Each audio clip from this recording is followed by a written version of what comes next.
So hi Kundan, welcome to my channel. So ये section को मैं बोलता हूँ चेकमेट। सो ये सेक्शन के अंदर बेसिकली जो स्टूडेंट्स यहाँ पे आना चाहते हैं पढ़ने के लिए, सो पुराने जो स्टूडेंट्स हैं उनका एक्सपीरियंस, या फिर अगर किसी ने अगर कुछ यहाँ पे अच्छा काम किया है या फिर कुछ किया है तो तुम्हारे एक्सपीरियंस से उनको कुछ समझ में आ जाए या फिर उनको कुछ हेल्प हो जाए, तो इसलिए ये सेक्शन है। Okay. तो welcome to my channel. First of all, can you tell me something about yourself? Okay. Okay. So my name is Kundan Verma and मैं सिलीगुड़ी से हूँ, इंडिया में। मतलब मेरा घर सिलीगुड़ी में है। ओके। और मैंने पढ़ाई वगैरह जैसे बैचलर्स किया भोपाल से। उसके बाद मैं जॉब करता था बेंगलोर में आईटी में। कितने साल किया था जॉब? 3 साल जैसे किया था। अच्छा। फिर उसके बाद कोविड आ गया तो फिर हम घर आ गए थे। उसके बाद मैंने डिसाइड किया कि मैं बाहर ही चला था, इंडिया में उतना मतलब वर्क इन्वायरमेंट मुझे अच्छा नहीं लगता था। Okay okay. तो बाहर आने का इसको यूजुअली वैसा ही था कि स्टूडेंट के हिसाब से आ सकते हैं, डायरेक्ट जॉब बहुत इजी नहीं है। तो फिर मैं यहाँ चेक पे आ गया और यहाँ मैंने मास्टर्स कंप्लीट किया। ओके। और यहाँ जॉब कर रहा हूँ। Okay okay. So first of all, तुमने प्राग आना ही क्यों चूज किया था? कोई अदर कंट्री भी तुम्हारे दिमाग में थी या बस? एक्चुअली शुरू में मुझे इंडिया से बाहर जाना था। फिर मैंने ट्राई किया यूके, क्योंकि यूएस वगैरह में जाने के लिए कुछ ज़्यादा रूल्स रेगुलेशन वगैरह थे। और जी मैं पता नहीं क्या क्या था, कुछ एग्जाम्स वगैरह देने थे। यूके में विदाउट आईएलटीएस भी जा सकते थे, कुछ यूनिवर्सिटी एक्सेप्ट करते थे विदाउट आईएलटीएस। तुम्हारे अगर 10th 12th में मार्क्स अच्छे इंग्लिश में तो मैंने यूके ट्राई किया। चेक रिपब्लिक में मुझे नाम भी नहीं पता था उस टाइम। तो मैंने यूके ट्राई किया। यूके में बहुत सारे ऑफर भी आ गए मुझे एडमिशन के लिए, पर प्रॉब्लम होती है वहाँ पे कि फीस बहुत ज़्यादा थी। 1 ईयर का 1 ईयर का बैचलर्स होता है, सॉरी मास्टर्स होता है 1 ईयर का वहाँ पे। लेकिन वहाँ फीस तो ओके, पर शो मनी कम से कम 30 lakhs INR दिखाना पड़ता है। ओके। तो उतना मेरे पास था नहीं, जो मैंने सेविंग्स किए थे वो एनफ नहीं था यूके जाने के लिए। ओके। फिर मेरे किसी फ्रेंड ने सजेस्ट किया जो ऑलरेडी यहाँ रहता था, थोड़ा रिलेटिव था दूर का, वो यहाँ रहता था। उसने सजेस्ट किया मुझे सीटीयू। उसने बोला यहाँ पे एक्सपेंसिव भी ज़्यादा नहीं है और शो मनी लगभग 4-5 दिखाना पड़ता है। चेक टेक्निकल यूनिवर्सिटी है। हाँ, चेक टेक्निकल। तो मैंने उसके लिए अप्लाई किया। स्टार्टिंग में मुझे डिफिकल्ट लगा था क्योंकि फर्स्ट टाइम मैं कंट्री से बाहर जा रहा हूँ। पासपोर्ट वगैरह मैंने बनवा लिया था। और बैचलर्स किस में किया था तुमने? कौन से? बैचलर्स कंप्यूटर साइंस से। कंप्यूटर साइंस से। और यहाँ पे आकर भी कंप्यूटर साइंस ही करना है? Okay, informatics. तो मैंने यहाँ पे सीटीयू में मैंने ज्वाइन किया था कंप्यूटर सिक्योरिटी, क्योंकि मुझे साइबर में जाना था, साइबर सिक्योरिटी में। डेवलपर में ऑलरेडी काम कर चुका था 3 इयर्स के साथ। देन मैंने अप्लाई किया सीटीयू में और फिर एंट्रेंस टेस्ट जो था बहुत डिफिकल्ट था एक्चुअली सीटीयू का। कैसे कैसे करके हमने पास किया वो। उसके बाद जो भी मेरे सेविंग्स थे, जो भी मैंने कमाया था जॉब से, वो मैंने उसमें, क्योंकि उसका फी बहुत, एक सेमेस्टर का फी उसका ज़्यादा है। एक सेमेस्टर का फी ऑलमोस्ट अगर INR में देखे तो 2.5 है। ओके। तो मैंने उतना जो भी था बस उसमें लगा दिया। उसके बाद यहाँ आने के बाद मैंने सोचा था कि यहाँ पे आके जॉब करूँगा, क्योंकि वहाँ जॉब करता था। तो मैं सोचा इजीली जॉब मिल जाएगा, पार्ट टाइम जॉब करके उसको फी दे दूँगा। और तो फिर मुझे इस हिसाब से यहाँ पे कॉलेज अच्छा लगा। यूके जाने से अच्छा मुझे यहाँ लगा, क्योंकि यहाँ पे आईटी जॉब्स भी अच्छे थे। मैंने जैसा रिसर्च किया था कि इजीली मिल जाता है, तो इस हिसाब से मैं यहाँ पे आ गया चेक। Okay okay. सो तुमने पहले स्टार्ट किया चेक टेक्निकल यूनिवर्सिटी से, राइट? तो और डॉम में कौन से रहते थे? सीटीयू उसी का डॉर्मेटरी में रहता था। तो स्त्राव डॉर्मेटरी बेसिकली। हाँ, सो स्त्राव डॉर्मेटरी में रहते थे। और सो सिटी का डॉम में यूजुअली कितना पे वगैरह करना पड़ता है वहाँ पर डॉम में? उस टाइम भी ऑलमोस्ट सेम ही फीस था, अभी भी उतना ही है। 3600 चेक क्राउन है अगर स्टूडेंट हो तो 2 शेयरिंग रूम में। Okay okay okay. और फिर बाद में तो सीटीयू का एक्सपीरियंस कैसा था तुम्हारा? तो सीटीयू में जैसा मैंने बताया कि इनटेक था सितंबर का, और मैं नवंबर में आया था। वीज़ा वगैरह प्रोसेस में टाइम लग गया। तो उसके बाद स्टडीज बहुत सारा निकल गया हुआ था, सारे सब्जेक्ट्स। हाँ, तुमको सितंबर में आना था, तुम आई गेस नवंबर में आए थे। हाँ। तो उसके बाद मैंने कोशिश तो नहीं किया, क्योंकि मुझे बहुत डिफिकल्ट लग रहा था सब्जेक्ट्स। क्या पढ़ा रहे थे क्लास में वो कुछ समझ भी नहीं आ रहा था। तो मैंने उस टाइम गिव अप कर दिया था। हम्म। उसके बाद सर्वाइव करने के लिए मुझे जॉब करना था। ओके। यूजुअली मुझे घर से मिलता नहीं है, इतना एज हो गया हाँ, तो घर हाँ। वाले तो पैसे नहीं देते हैं, हाँ। तो खुद ही करना है सब कुछ। हम्म। तो मैं यहाँ जॉब ढूंढ रहा था क्योंकि कुछ तो चाहिए सर्वाइव करने के लिए। हम्म। तो ऑलमोस्ट क्योंकि वो विंटर का टाइम था, यहाँ पे विंटर के टाइम में अगर ऐसे जॉब ढूंढ रहे हैं ना, मतलब जनरल नॉर्मल ऐसे पार्ट टाइम जॉब KFC वगैरह हो गया, तो वो नवंबर के टाइम में, नवंबर दिसंबर जैसे विंटर के टाइम में जल्दी मिलता नहीं है, ओके। क्योंकि विंटर टाइम में कस्टमर्स कम होते हैं तो वो लोग जॉब उतना नहीं देते हैं। तो और उतना मुझे आइडिया नहीं था, तो मैं बहुत डिप्रेशन में जा रहा था, मैं बहुत स्ट्रेस था कि मुझे जॉब नहीं मिल रहा है और कैसे सर्वाइव करूँगा यहाँ पे। और एक सेमेस्टर और लगाना ही है, और उसके बाद ऑलमोस्ट 2 सेमेस्टर के बाद ही दूसरा एडमिशन ले सकता हूँ ना, दूसरे इंटेक के लिए। तो फिर मुझे लगता है फेब के आसपास में मुझे एक जॉब मिला, और किसी से आइडिया लगा, तो PPL का जॉब सबसे पहले मैंने Okay. PPL में स्टार्ट किया, ओके। जो कि सबसे डिफिकल्ट वर्स्ट जॉब है। तो उसमें क्या था कि जैसे इंडिया में दिहाड़ी वाला काम बोलते हैं ना, वैसे दिहाड़ी वाला काम है। सो 150 150 करके चेक राउंड मिलता था पर आवर का। और जैसे मूवी में देखा होगा ना कि ट्रक में भर के ले जाते हैं लोगों को, हाँ। लेबर्स को काम करने के लिए। ट्रक में तो नहीं, पर हम एक मेट्रो स्टेशन पे जाते थे। खोदो, आई थिंक खोदो था, लास्ट स्टॉप था वो मेट्रो का, क्योंकि वो जो DHL या जो भी था उसका जो वो था वेयर हाउस, वो बहुत उसमें था, मतलब आउटसाइड प्राग था वो। तो वहाँ से बस आती थी हमें लेने के लिए उनकी, ठीक है, वहाँ से। तो कोई ऐसा नहीं होता था, कोई भी जा सकता है, कोई भी उठ के जा सकता है ऐसे। उनके पास कोई रिकॉर्ड नहीं है कि कौन एम्प्लॉय को, कोई नहीं है हम लोग। तो पर एक एजेंसी से हमें वो रजिस्टर कराना पड़ता है, उसके बाद जब मन तब जाओ, नहीं जाना मत जाओ। तो उनकी एक टाइम होती थी, और यूजुअली सिर्फ नाइट में होता है। तो नाइट में हम लोग जाते थे वहाँ पे, वहाँ से मेरे पास आती थी, उनकी लेके जाती थी। तो पहले मैंने वहाँ जॉब किया। वहाँ जॉब ऐसा था कि कंटेनर वगैरह में हम लोग, जैसे वही कुरियर्स वगैरह कंटेनर में डालना या फिर बेल्ट पे डालना, सॉर्ट करते थे हम लोग कि किधर जाएगा वो सामान। वो काम लगभग नाइट शिफ्ट चलता था, तो वैसे 150। तो वो काम मैंने फर्स्ट स्टार्ट किया, तो उससे थोड़ा बहुत पैसे आने लगे। वो मैंने 1-2 वीक ही किया होगा। उसके बाद मैंने KFC ज्वाइन कर लिया। KFC में मुझे जॉब मिल गया क्योंकि थोड़ा समर आ गया था उस टाइम तक। तो फिर KFC में काम करना, KFC में थोड़ा कम था पर स्ट्रेस भी कम था, ज़्यादा कुछ टेंशन नहीं था। तो ऐसे जॉब करके सर्वाइव किया मैंने। हाँ चलो। तो तुमने पहले बताया कि तुमने PPL में क्या काम किया था, और उसके बाद में तुमने शायद KFC में किया, राइट? तो उसका एक्सपीरियंस क्या था, और क्या काम करना पड़ता था, या कैसी प्रोसेस थी, कितना पे था KFC में? KFC में यूजुअली जॉब समर में KFC, मैकडी थोड़ा सा प्रॉब्लम है, पर KFC में मिल जाता है। यहाँ पे एक पियानो बोल के है, जो इंडियन रेस्टोरेंट है, उसमें मिल जाता है।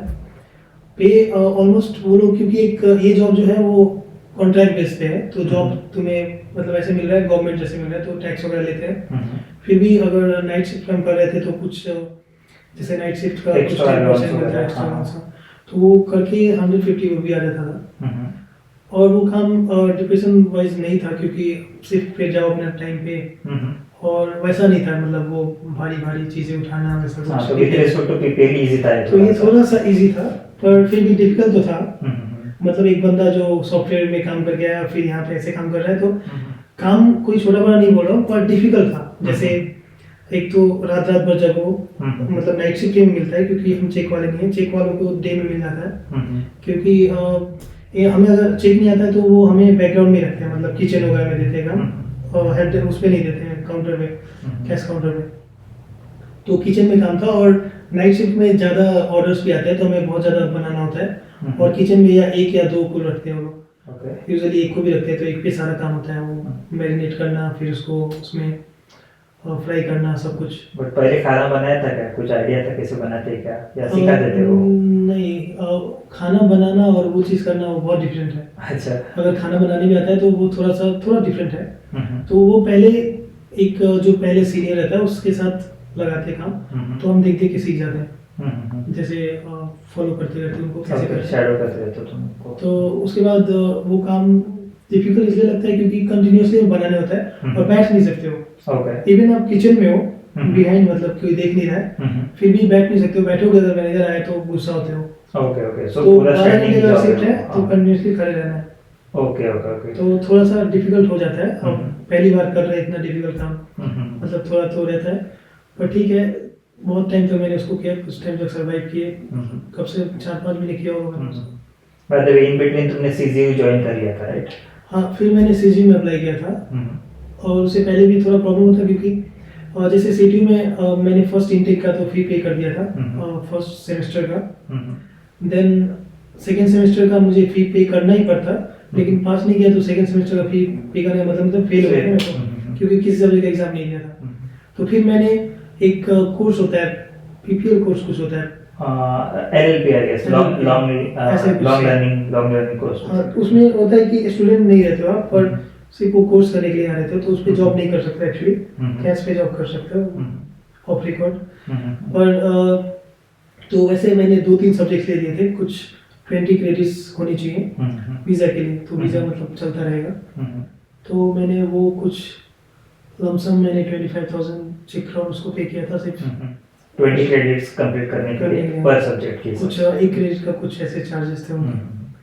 तो नहीं करने से भी कुछ नहीं होता, पर लीगली करना था मुझे, क्योंकि ताकि मैं एमएआई के में दिखा सकूं कि मैं यहाँ पे इस पर्पस से काम हूँ।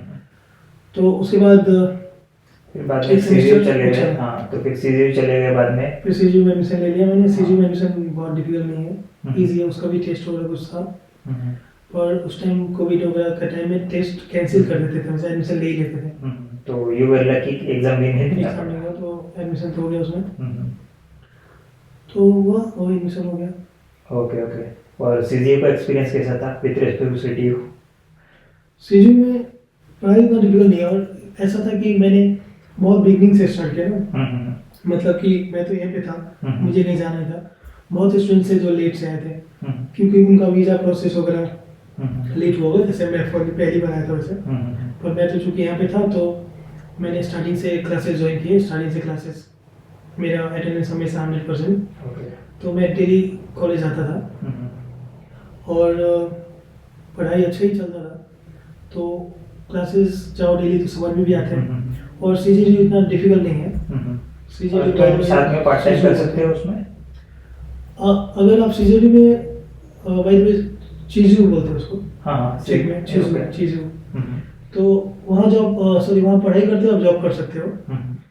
बहुत सारे ऐसे स्टूडेंट्स हैं जो मेन पर्पस उनका जॉब था ही था, फुल टाइम जॉब करते थे। स्कूल में कभी भी आते थे, वो भी जिस सब्जेक्ट में अटेंडेंस होते थे उसमें आते थे, अटेंडेंस देके चले आते थे, या फिर किसी से अटेंडेंस लगवा लेते थे। इफ अगर आप आईटी में हो तो वर्क फ्रॉम होम कर रहे हो, तो आप क्लास में बैठ के काम करते लोग, तो ऐसा चलता है। तो अटेंडेंस कंपलसरी नहीं है, ठीक है, पर पढ़ाई करना कंपलसरी है। मैं हर चीज़ ऐसे नहीं बोल सकता कि मतलब कॉलेज पे मैं भी वही रिकमेंड करूंगा कि आप जिस मोटिव के लिए यहाँ पे आए हो तो वो पहले कंप्लीट कीजिए। जॉब वगैरह तो आगे करना ही है। तो पढ़ाई करना जरूरी है। तो जो भी जॉब करते हुए पढ़ाई कर रहे थे, ठीक है, पर वो घर पे पढ़ाई कर रहे थे, ऐसे तो आप पास नहीं करोगे ना। तो पढ़ाई वो घर पे भी करते थे, स्ट्रगल डबल कर रहे हैं। Okay okay. तो पर थोड़ा फ्लेक्सिबल था उनके लिए, पॉसिबल है बेसिकली। हाँ, तो ऐसे करके जॉब भी कर रहे हैं लोग, पढ़ाई भी कर रहे हैं। और बाद में मैंने सुना है कि तुम बोट पार्टी भी करते, तो ये क्या चीज़ है, ये बता दो। अच्छा, बोट पार्टी मैंने ज्वाइन किया था। मुझे किसी फ्रेंड ने, केएफसी वाले किसी फ्रेंड ने बताया था बोट पार्टी के बारे में। तो मैंने ऐसे ही उनको मतलब व्हाट्सएप पे ही उनको बोला कि मुझे भी करना है। एक्चुअली ये फेसबुक वगैरह पे ऐड डालते रहते हैं, अगर उनको गाइड वगैरह अच्छी होता है तो। बोट पार्टी में क्या एक्चुअली होता है कि एक पार्टी है, मतलब उन्होंने एक ऑर्गेनाइजेशन बनाया हुआ है, उसमें बोट पे ले जाते हैं लोगों को, मतलब जो पार्टी करने आते हैं यहाँ पे। ज़्यादातर समर में ज़्यादा होता है, विंटर में थोड़ा कम हो जाता है। तो इसमें प्री पार्टी रहता है, फिर बोट पे जाते हैं तो बोट पार्टी हो गया, उस पर आफ्टर पार्टी किसी क्लब में जाते हैं। तो बेसिकली हमारा काम रहता है गाइड का। तो हम जैसे क्लब से उनको बोट तक ले जाते हैं, बोट से फिर आफ्टर पार्टी में ले जाते हैं। तो यही हमारा काम होता है। तो ये बहुत स्ट्रेस फ्री, आप एंजॉय करो, वहाँ जाओ अपना। एक बार बोट अगर चालू हो गई तो तुम अंदर चिल ही कर सकते हो। तो वो ठीक है, पर बोट भी बलतावा जो अपना रिवर है यहाँ पे चेक में, उसी पे इधर उधर करते हैं बस। वो 1 आवर या 2 आवर्स का, 1 आवर्स का रहता है कुछ। और अंदाजा कितना पे रहता है उसका? हाँ, पे कितना रहता है पर आवर? जैसे सैलरी वाइज तो नहीं, पर आवर वगैरह रहता है सर उसका? पर आवर नहीं है, क्योंकि वो एक फुल टाइम जैसा हो गया ना, ओके ओके। कंप्लीट करना ही है, 1-2 घंटे नहीं कर रहे हैं। तो वो कंप्लीट एक शिफ्ट का 750 चेक राउंड देते थे पहले, ओके ओके। बाद में उन्होंने इंक्रीज कर दिया, तभी 850 देते हैं। Okay okay okay. मैं अभी भी करता हूँ, कभी कोई मन होता है तो कभी भी जाता हाँ, हूँ। हाँ। मंथ में एक बार अगर चिल करने का मन हुआ तो चला जाता हूँ। पैसे भी आते हैं और चिल भी करते हैं। एग्जैक्टली, सही है। हाँ, ये भी एक अच्छी चीज़ थी। और कोई किए थे कि इंटरेस्टिंग ऐसे जॉब्स? नहीं, उसके बाद सीजेडी में पढ़ाई करते करते लास्ट मतलब फाइनल ईयर में, जैसे थर्ड सेमेस्टर में मुझे एक इंटर्नशिप मिल गया था अच्छी कंपनी में। और वो कंपनी मतलब अच्छी थी, मशीनरी कंपनी थी, but based on IT related ही था। और वो पर आवर पे करते थे, वो कम लमसम 250-300 पर आवर था। तो वो अच्छा था, पार्ट टाइम था, अपने हिसाब से फ्लेक्सिबल टाइमिंग थी, जब करना है काम करो। और कॉलेज कंप्लीट में 100% अटेंडेंस था मेरा। तो वैसे करके जॉब मैंने, वो जॉब भी मैंने 7-8 मंथ किया था। फिर मेरा थीसिस का कुछ टॉपिक का था, तो थीसिस का, क्योंकि मैं सब कुछ खुद से ही कर रहा था, सारा प्रोजेक्ट थीसिस, तो मुझे जॉब मैंने छोड़ना पड़ा थीसिस टॉपिक वगैरह डिसाइड करने के लिए। थोड़ा सा टेंशन हो रहा था थीसिस का, तो उसके लिए मैंने वो जॉब छोड़ दिया था। और अभी तुम्हारा मास्टर्स कंप्लीट हो चुका है, और अभी कहाँ पे जॉब कर रहे हो? और अभी एक यूके की कंपनी है, उसमें जॉब कर रहा हूँ। ओके। और यूजुअली इंफॉर्मेटिक्स कंप्लीट होने के बाद जो जॉब वगैरह मिलता है, तो फॉर एक्सपीरियंस ग्रेजुएट और जो ऐसे न्यू आए हैं अभी, मतलब अभी जस्ट पास आउट हुए हैं, तो उनके पे स्केल में क्या डिफरेंस रहता है? क्या अंदाजा, कुछ आइडिया है उसके बारे में? यहाँ पे जॉब डिपेंड नहीं करता कि आपने क्या स्टडी किया है, यहाँ पे स्टडी किया है नहीं, एक्सपीरियंस मैटर करता है, नॉलेज मैटर करता है। आपने सीटीयू से पढ़ाई किया हो तो मे भी हो सकता है आपको पैकेज थोड़ा अच्छा मिले, या फिर अच्छी कंपनी आपको हायर करे आपको, पर मेन डिपेंड करता है आपके नॉलेज पे। अगर आपको नॉलेज अच्छा है तो कोई भी अच्छी कंपनी आपको ले लेगी। एक्सपीरियंस है तो एक्सपीरियंस आप दिखा सकते हो, इंडियन का भी, इंडियन एक्सपीरियंस भी। यहाँ पे मैंने अभी तक जहाँ तक फेस किया है, वो एक्सपीरियंस लेटर भी नहीं मांगते आपको, नॉलेज ही चेक करते हैं। ओके। तो अगर नॉलेज अच्छा है तो सैलरी अच्छी मिलेगी। और डिग्री हमें इसलिए चाहिए क्योंकि जॉब इजीली मिलता है उससे, किसी भी कंपनी में, और उस हिसाब से अगर जो जॉब मिलता है वो कॉन्ट्रैक्ट आप यूज करके आपको वर्क परमिट मिल जाता है। तो यहाँ का डिग्री लेने से आप ओपन हो जाते हो जॉब मार्केट के लिए यहाँ पे। Okay okay. तो कोई भी जॉब कर सकते हो आप, अगर डिग्री है आपके पास तो। इवन केएफसी में आप जॉब कर रहे हो तो आपको वर्क परमिट मिल जाता है। Okay okay okay. और सो आगे का क्या प्लान है? तो चेक रिपब्लिक में ही रहना है या फिर कोई दूसरी कंट्री जाना है, और अच्छी अपॉर्चुनिटी देखनी है क्या, या कोई डिसाइड नहीं किया है? यहाँ पे एक और ऑप्शन है, अगर आपकी सैलरी एक एवरेज लेवल से ज़्यादा है ना, तो आप ब्लू कार्ड का एक ऑप्शन है। Blue card? तो जस्ट फॉर नॉलेज में बता रहा हूँ, तो आप ब्लू कार्ड ले सकते हो, और आपको ब्लू कार्ड मिल जाता है तो आप यूरोप में, आई थिंक यूरोप में कहीं भी जॉब कर सकते हो। एग्जैक्टली। और 3 साल का आपको ऑप्शन मिल जाता है। तो वो 3 साल का आपको वीज़ा मिल जाता है वर्क परमिट, और यूरोप में आप कहीं भी जॉब सर्च कर सकते हो, आपको वो रिस्ट्रिक्शन कुछ नहीं है, कहीं भी जॉब ले सकते हो वीज़ा से। तो वो भी एक ऑप्शन है। और मेरा प्लान जो है, मेरा प्लान मुझे अभी पता नहीं है, जो चल रहा है। अगर कोई अच्छा जॉब मिलता है कोई किसी और कंट्री में तो वहाँ मैं चला जाऊँगा। Open for all the opportunities. Thank you so much Kundan. So yeah जो व्यूअर्स है जो यहाँ पे आना चाहते हैं, स्टूडेंट्स वगैरह, उनके लिए कुछ एडवाइस वगैरह तुम्हारे एंड से? मतलब एक चीज़ है कि माइंडसेट बना के आओ कि पढ़ाई करना है या फिर जॉब करना है। और अगर जॉब से आ रहे हो, जॉब के थ्रू अगर जॉब मिल जाता है तो ठीक है, well and good, but actually direct job तो इजी नहीं है मिलना, तो स्टूडेंट से ही आते हो आप। तो स्टूडेंट से आते हो तो सीजीडीयू मेरे लिए बेस्ट ऑप्शन है, अगर आपको जॉब भी करना है तो, दोनों चीज़ बैलेंस करना है तो। अगर आप सिर्फ पढ़ाई के लिए आते हो, आपको फाइनेंशियली कोई इशू नहीं है, तो बेस्ट ऑप्शन है सीटीयू। अगर आप टेक्निकल में जा रहे हो, टेक्निकल में जा रहे हो तो चार्ल्स, आई थिंक मेडिकल वगैरह, मेडिकल साइंस, मुझे ज़्यादा आइडिया नहीं है। तो सीटीयू टेक्निकल के लिए अच्छा है। मैं जैसे टेक्निकल हूँ तो मैं सजेस्ट सीटीयू करूँगा, अगर पढ़ना है तो अच्छे से, जैसे कि तुमने सीटीयू से पढ़ाई की है तो। और अगर आपको कमाना भी है और पढ़ाई भी करना है तो सीजीयू जो इसमें मैंने पढ़ाई किया वो अच्छा है। Okay okay okay. Thank you so much, तुमने बहुत डिटेल में अच्छे से एक्सपीरियंस बताया। Thank you so much Kundan. See you soon.